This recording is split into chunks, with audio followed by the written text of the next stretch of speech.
Parang kami po ang nanakawan. Parang modern day na pagnanakaw, ibig sabihin yung nakaw ba? Siya pa ang magbibigay ng pera dun sa ninakawan niya. Kasi nga, nakaw ba?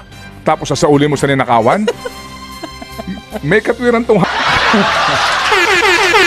no, ha? Ginugulo mo na naman ako.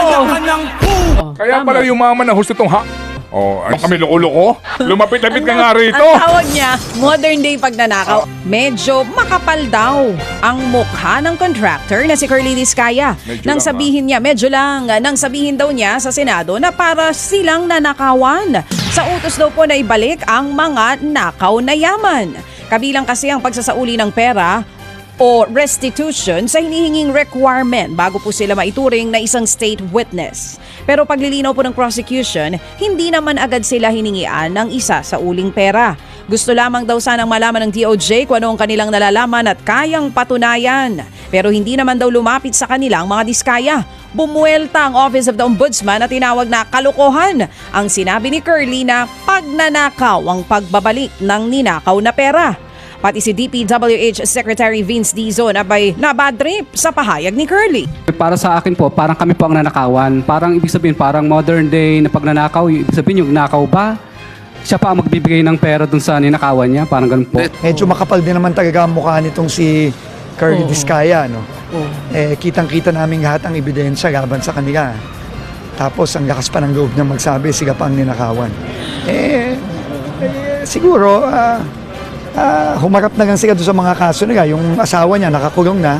Harapin na lang nila yung mga kaso, tapos ibalik na lang yung pera ng mga kababayan natin. Ano masasabi mo, Manong Hindi ko Ted? maintindihan. Oo, Yung exact words na ginamit niya. Gusto mo ulit? Kung babalikan mo. Oo, ang sinasabi niya, pakiramdam daw nila na para silang ninakawan dahil pinagsasauli nga sila ng pera. Hindi, pinagsasauli yung ninakaw sa pinagnakawan, yun ba? Oo, Yun? medyo gusto mo ulitin para lang mas klaro. Pinagsasauli yung ninakaw. Hindi nga sila umaamin yata na ninakaw. Tignan mo. O sige, ulitin natin. One more time. One Ito more lang po, time. Pakinggan just natin yung for- kay Curly. Yung kay Just Curly. for the record, Madam Chair. O sige, Mr. Chair. Let us hear that one more time. Para sa akin po, parang kami po ang nanakawan. Parang ibig sabihin, parang modern day na pagnanakaw, ibig sabihin yung nakaw ba? Siya pa ang magbibigay ng pera dun sa ninakawan niya, parang ganun po. Ayun, okay. Parang kami po ninakawan. Nakaw ba? Nakaw ba? Sabi niya, Nakaw ba? Sa pa magsasauli? Ganon. Oo. Nakaw ba? Magsasauli ng pera sa ninakawan? Makes sense. Tama. Tama ano ha? Medyo may sense ano ha? May sense para sa mga magnanakaw tong Di ba may sense no ha? Sabi Oo nga, niya no, kasi, ngayon ko nakaw ba? Oo. Ngayon ko lang na pagtanto no. Tama direk ano? May sense to para sa mga magnanakaw. Kasi nga ninakaw na tayo sasauli mo. Sabi niya parang modern day na ano ito. Pagnanakaw. Kasi nga, pagnanakaw. Kasi nga, nakaw ba? Tapos sasauli mo sa ninakawan? May katwiran tong no, ha? May katwiran tong Ginugulo mo na naman ako. O sige Point ko, po. hindi yun ang point ko. Hinga kayong malalim ha sa mga umilitang ulo kay Hindi yun ang point Curly. ko. Oo. Kaya pala yumaman na husto tong